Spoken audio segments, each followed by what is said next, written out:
할렐루야. 오늘 우리가 읽은 본문의 말씀, 오늘 본문의 첫 시작은 이렇게 이야기하고 있습니다.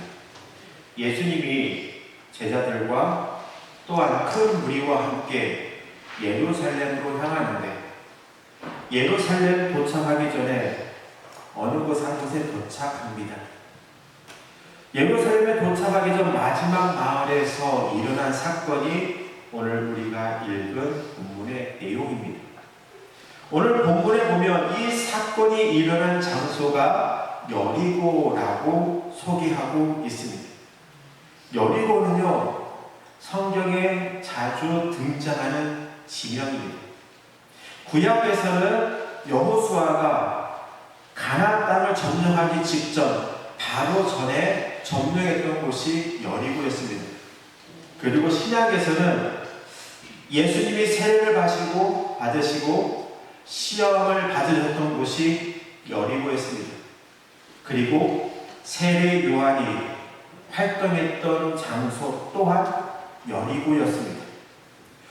여리고의 지정학적인 위치는 이렇습니다. 화면을 한번 보도록 하겠습니다. 요단강이 있고 요단강 밑으로 보면 사해, 즉 여매라는 곳이 있습니다. 요단강과 사해가 만나는 그곳의 좌편에 보면 여리고라는 성이 있습니다. 이곳을 예수님은 가야만 했다는 것입니다. 그런데요, 우리 한 가지 알아야 할 건 뭐냐면 사마리아라고 써있는 이 지역은요, 다 광야입니다. 다 광야에서 보이는 것은 뭐래요? 보이는 것은 흙밖에 안 보입니다. 예수님이 예루살렘을 가기 위해서는 꼭 거쳐야만 했던 곳이 여리고였습니다. 그래서 여리고에서 예루살렘을 가기 위해서 꼭 마지막으로 들려야 그 마지막 종착지가 어디였냐? 여리고였다라는 것입니다.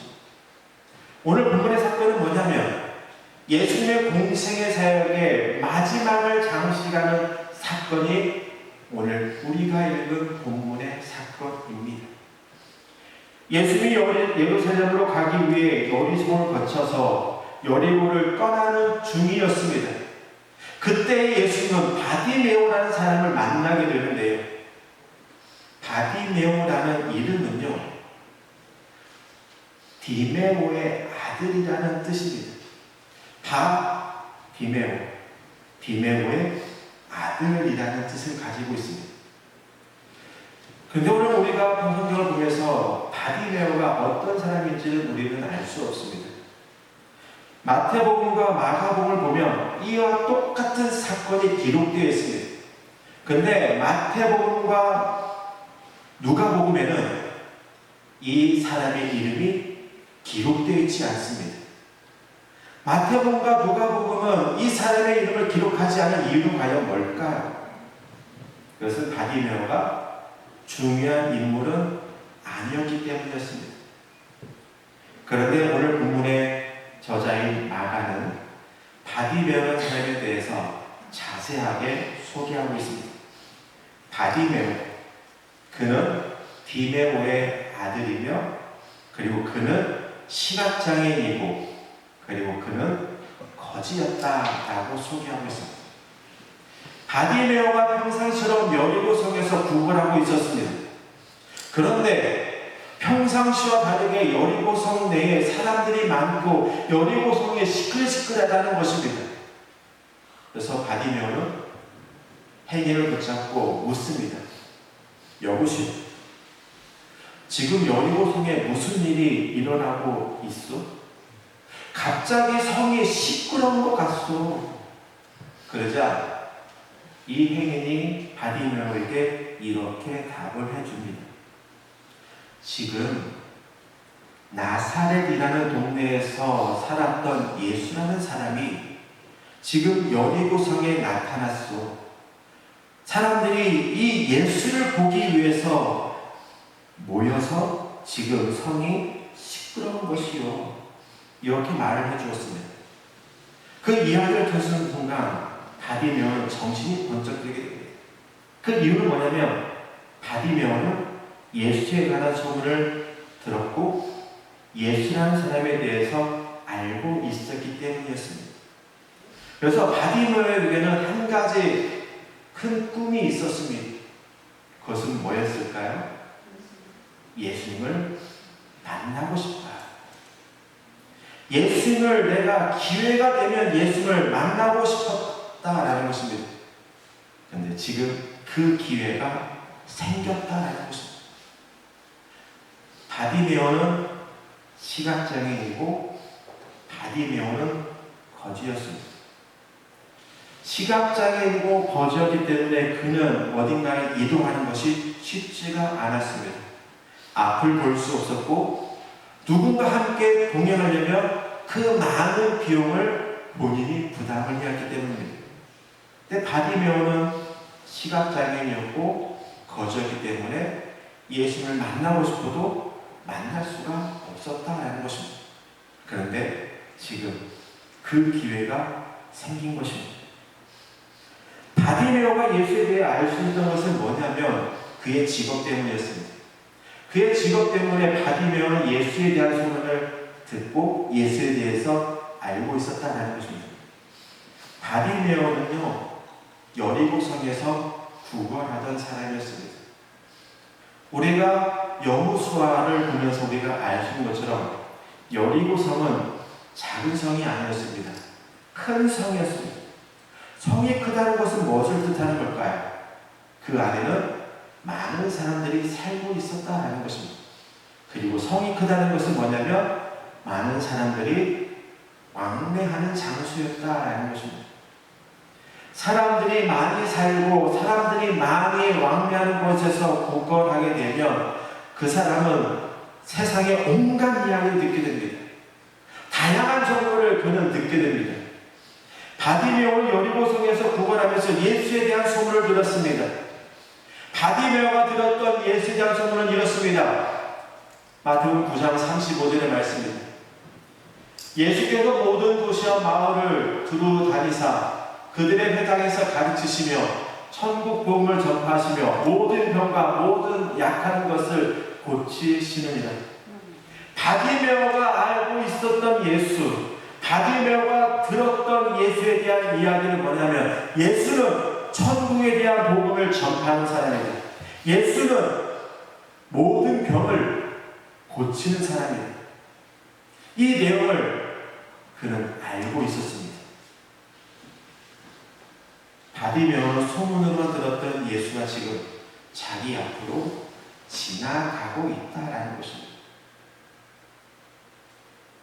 우리에는 연약한 질병을 가지고 있습니다. 성도님들 어디가 아픕니다.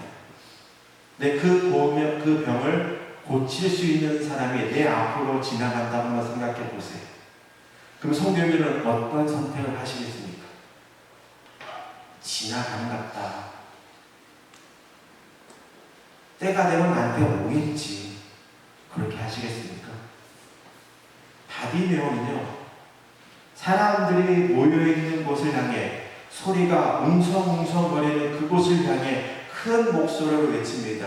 다윗의 자손 예수여, 나를 불쌍히 여기소서.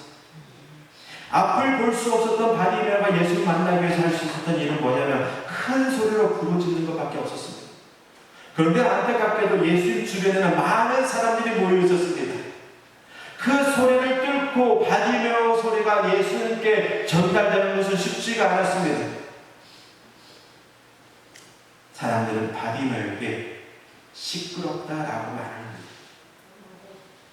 아, 시끄러워, 조용히 좀 해. 오늘 성도님들 이 예배 가운데에 아이들이 이곳에 예배드립니다. 시끌시끌합니다. 그럼 여러분은 뭐라고 하셨습니까? 그 아이들에게 조용히 좀 해. 예배 중이잖아. 그렇게 얘기하죠. 지금 그런 상황이라는 것입니다.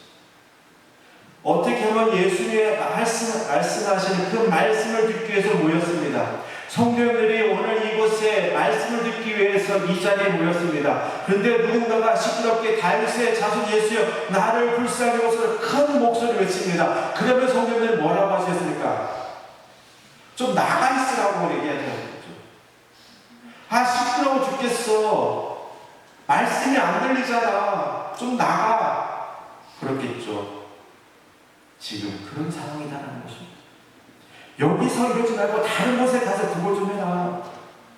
다른 곳에 가서 구걸하면 되잖아. 왜 굳이 이곳에 와서 구걸하고 있느냐라고 말을 했을 것입니다. 지금 너 같은 눈먼 거지가 끼어들 곳이 아니야라고 많은 사람들이 바디메오를 말렸다라는 것입니다. 바디메오는요, 더 큰 목소리로 외칩니다. 다윗의 자손 예수여, 나를 불쌍히 여기소서. 바디메오가 큰 목소리로 예수님 앞에 부르짖는 이유가 뭘까요? 주변 사람들이 하지 말라고 꾸짖는데도 불구하고 큰 목소리로 외치는 이유가 뭘까요? 참 존심상한 이야기입니다. 나는 뭔가 예수를 만나고 싶은데 방해하고 내가 큰 목소리를 외치는데 거지 새끼가 왜 여기서 난리야라고 그 얘기를 듣는다고 생각해 보세요. 기분이 어떻겠습니까? 안 좋겠지요. 그런데 바디메오는 그 모든 수모를 겪으면서도 불구하고 예수님께 부르짖습니다. 그 이유는 뭘까요? 바디메오는 지금의 기회가 마지막이라는 것을 알고 있었기 때문입니다. 지금이 아니면 예수를 더 이상 만날 수 없다는 것을 알고 있었기 때문에 바디메오는 큰 소리로 외친 것입니다. 우리 성도님들 가끔씩 이런 말을 할 것입니다. 나중에 하면 되지 뭐. 지금 하지 마. 나중에 해. 나중에도 할 수 있어. 왜 굳이 피곤할 때 지금 해? 왜 굳이 몸이 아픈데 왜 지금 이것을 해? 나중에 천천히 해도 돼. 천천히 할 수 있는 시간 분명히 있어. 라고 말을 할 것입니다. 그 말의 의미는 뭘까요? 나중에도 할 수 있는 기회가 있다라는 것입니다. 우리에게는 내일이 있고 우리에게 다음에 할 수 있는 기회가 있기 때문에 사람들이 이런 말 합니다. 천천히 해도 돼. 다음에도 돼. 그런데 오늘이 마지막이라고 한번 생각해 보세요. 오늘이 마지막, 내 삶의 오늘이 마지막이다 생각하면 어떻게 하시겠습니까? 다음에 하시겠습니까? 나중에 하시겠습니까? 제가 존경했던 자매님이 계십니다. 그분이 저에게 꼭 하신 말씀이 있습니다. 나는 오늘이 마지막이라고 생각한다. 내 나이가 95세이기 때문에 언제 하나님 앞에 불려갈지 모르기 때문에 오늘이 마지막이라고 생각한다라고 하면서 오늘 하루하루를 최선을 다하고 하나님께 영광 드는 삶을 산다라고 말씀하신 적이 있습니다. 바디메오는요, 이번이 마지막 기회입니다. 예수를 만날 수 있는 마지막 기회였기 때문에 그는 큰 소리로 외친 것입니다. 오늘 본문의 상황을 다시 한번 정리해 보도록 하겠습니다. 예수님이 예루살렘을 가기 위해서 갈릴리 호수에서 출발합니다. 한번 화면을 한번 보도록 하겠습니다. 화면을 보면 위에 보면 요단강이 있습니다. 요단강 위에는 뭐가 있을까요? 혹시 아시는 분? 요단강 위에는 뭐가 있을까요? 갈릴리 호수가 있습니다. 갈릴리 호수에서 예루살렘으로 가려면 여러 가지 방법이 있겠죠. 첫 번째는 뭐냐면 왼쪽에 보이는 지중해를 통해서 우리가 지금 잘 알고 있는 가자 지구를 통해서 예루살렘으로 가는 방법이 있고, 또 다른 방법은 강 따라 가는 방법이 있습니다. 그런데 지중해로 가면 문제가 있습니다. 뭐가 문제였을까요? 물이 없습니다. 해변 따라 가면 물을 구하기 어려워요. 그래서 유다 사람들은 절기 때에 예루살렘을 가기 위해서는 꼭 요단강을 거쳐야 했습니다. 그런데 요단강에 보면 왼쪽이 있고 오른쪽이 있습니다. 왼쪽은 다 사막이에요. 화면에 보시는 것처럼 사마리아, 여리고, 예루살렘, 베들레헴, 유다, 헤브론, 부엘세바, 가자 다 사막이에요. 그러면 왜 여리고는 마을이 있을까요? 그곳에는 샘물이 있기 때문입니다. 샘물 유대인들이 소망할 때 그곳에 마을이 있었고, 마찬가지로 요단 왼쪽 서편은 보이는 것은 사막이었습니다.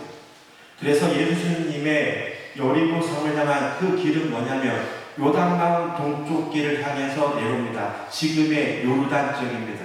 요르단 예루살렘 오른쪽 지역은 풀을 재배할 수 있는 곳입니다. 농사를 지을 수 있는 곳이었습니다. 물이 있기 때문에. 근데 요단강 서쪽은 아무것도 없어요. 보이는 것은 흙입니다.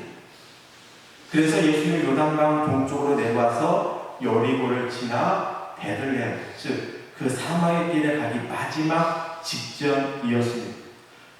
그래서 예수님은 이 여리고를 막 이제 빠져나가려는 상황이었습니다. 예루살렘에서 거쳐 내려와 예루살렘 가기 위해서 갈릴리 호수에 내려와 여리고에 도착해서 그곳에서 마실 물과 먹을 음식을 준비해서 이제 그 사막을 향해 나아가기 위해 모든 것을 다 끝마치고 떠나려는 순간이었습니다. 바디메오에 있어서 지금이 아니면 예수님을 영원히 만날 수 기회가 없다라는 것을 알았습니다. 지금이 아니면 예수님을 만날 수 없다. 그래서 큰 소리를 외친 것입니다. 바디메오 지금이 아니면 눈을 뜰 수 있는 기회가 없다라는 것. 지금이 처음이요, 지금이 마지막이라는 것을 알고 있었기에 그는 큰 목소리로 외치며 다윗의 자손 예수여 나를 불쌍히 여기소서라고 외친 것입니다. 바디메오에 외치는 소리를 들은 예수님은 발걸음을 멈추시고 지금 큰 소리로 외치는 사람을 데려오라고 말씀하십니다. 그래서 예수님 바디메오에게 이렇게 말씀하십니다. 내게 무엇을 하여 주기를 원하느냐? 바디메오에 있어서 가장 원하는 것이 무엇이었을까요? 앞을 보는 것이었습니다. 시각장애인에 있어서 가장 원하는 것은 앞을 보는 것이고, 지체장애를 가진 사람은 온전하게 걷는 것이고, 그리고 팔을 마음대로 움직일 수 없는 사람들은 팔이 마음대로 움직이는 것이 그들의 가장 큰 소원일 것입니다. 바디메오에게는 예수님께 보기를 원합니다 라고 말을 합니다. 예수님 바디메오에게 이렇게 말씀하십니다. 가라 내 믿음이 너를 구원했느냐. 바디메오는 놀랍게도 그 말씀을 듣는 순간 눈을 뜨게 됩니다. 바디메오가 눈을 뜨고 처음으로 본 사람이 누구였을까요? 질문입니다. 예수님입니다. 바디메오가 눈을 뜨고 처음으로 본 사람이 바로 예수였습니다. 예수님은 예수님 앞에 있었기 때문입니다. 마가복음에 저자인 마가는 바디메오가 눈을 뜨고 난 후에 바디메오에 대해서 다음과 같이 설명하고 있습니다. 그가 곧 보게 되어 예수를 길에서 따릅니다. 오늘 우리가 읽은 본문의 메시지는, 우리에게 주는 메시지는 과연 뭘까요? 우리가 너무나도 잘 알고 있는 이야기입니다. 바디메오의 이야기. 그가 다윗의 자손 예수여 나를 불쌍히 여기소서라고 외쳤을 때에 그는 그 외침에 그는 앞을 볼 수 있겠다라는 우리가 잘 알고 있는 내용입니다. 그런데 그 내용이 우리에게 주는 메시지는 과연 뭐냐라는 것입니다. 주님 앞에 통성으로 기도하면 기도가 응답된다라는 것일까요?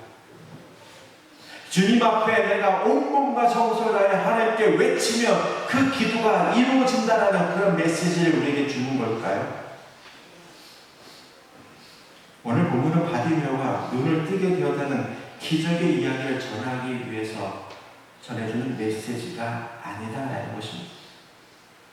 52절의 말씀을 보면 예수님이 바디메오에게 이렇게 말합니다. 뭐라고 말할까요? 가라. 너는 이제 앞을 보게 되었으니 가라라고 말합니다. 근데 바디메오 행동은 어떨까요? 본문 한번 자세히 한번 보세요. 저 말고 본문 한번 51절 말씀 보세요. 예수님은 가라라고 말씀하셨습니다. 근데 바디메오는 어떤 행동을 하죠? 예수님을 따라갑니다. 바디메오는 예수님의 말씀에 따라 자신의 집으로 가지 않고 예수님이 가시는 그 길을 함께 동행했다는 것입니다. 오늘 이 본문의 메시지가 우리에게 주는 것은 뭐냐면, 그냥 우리가 잘 아는 것처럼 9명의 나병 환자들처럼 그냥 내가 고침받아 세상을 향해 집을 향해 가는 것이 아니다라는 것입니다. 오늘 우리에게 주는 메시지는 뭐냐면, 하나님의 은혜를 경험했던 우리는 하나님과 동행하는 삶을 살아야 한다는 메시지를 주고 있습니다. 10명의 나병 환자 중에 9명은 그 병이 고침받고 자기의 삶을 향해 나아갔습니다. 그리고 1명은 다시 예수님께 돌아왔지요. 오늘 이것처럼 오늘 바디메오의 삶은 뭐냐면, 기적이 예수를 만나서 예수의 말씀에 믿음이 너를 구원하느냐 그 말씀에 따라 그가 앞을 보게 되어 치유되었다는 그 메시지가 아니라, 예수를 경험했던 사람은 예수님과 함께하는 삶을 살아야 한다라고 우리에게 메시지를 주고 있습니다. 이 시대를 살아가는 우리는 바디메오 같은 기적을 경험할 수는 없습니다. 그런데 바디메오와 같은 은혜는 경험하게 됩니다. 바디메오처럼 앞을 볼 수 없는데 앞을 볼 수 있는 것이 아니라, 바디메오처럼 큰 은혜를 우리는 경험하며 삶을 살아갑니다. 그런데 우리는 하나님의 은혜를 경험하지만 우리들의 모습은 늘 세상이었습니다. 주님을 따르는 삶이 아니라 늘 똑같이 세상 속에서 삶을 살아가는 것이 우리들의 모습이다라는 것입니다. 오늘 본문은 기적의 사건을 전하고 싶은 것은 아니었습니다. 눈먼자가 눈뜬 이야기를 전해주고 있지 않습니다. 기적이라는 것은, 예수 앞에서 기적은 아무것도 아닙니다. 죽은 자도 살아나는데 앞을 못 본 사람이 보는 것은 기적에 속하지도 않는 일입니다. 그럼에도 불구하고 오늘 이 사건이 우리에게 주는 메시지는 뭐냐면, 기적 그 후가 중요하다는 것입니다. 은혜를 경험한 후가 더 중요하다는 것입니다. 한번 생각해 보세요. 누군가 성도들 앞에 도움을 줬습니다. 반대로요, 성도들이 저에게 도움을 줬습니다. 은혜를 줬습니다. 제가 돈이 없는데 돈을 빌려주긴커녕 목사님 쓰세요라고 줬어요. 근데 제가 아무 말도 안 한다고 생각해 보세요. 어떤 기분일까요? 목사님, 제가요 목사님을 위해서 열심히 재배했어요. 목사님 맛있게 드세요 라고 했는데, 놓고 가세요 라고 말한다면 기분이 어떠실까요? 좀 설교 연가 높아지만 이런 말을 할 것인데, 죄송하지만 참 싸가지 없네. 참 그 목사 싸가지 없네. 나는 너를 위해서 열심히 준비해서 정성껏 준비했는데 하는 말이 놓고 가? 그냥 두고 가? 이건 싸가지 없는 녀석입니다. 그랬을 것입니다. 오늘 우리가 하나님의 은혜를 경험했다면 그 후의 삶이 중요하다는 것입니다. 오늘 바디메오는 하나님의 은혜를 경험했습니다. 그는 그 사건을 통해서 그는 새로운 삶을 살게 되었습니다. 어떤 삶일까요? 예수의 제자로서의 삶을 살았다는 것입니다.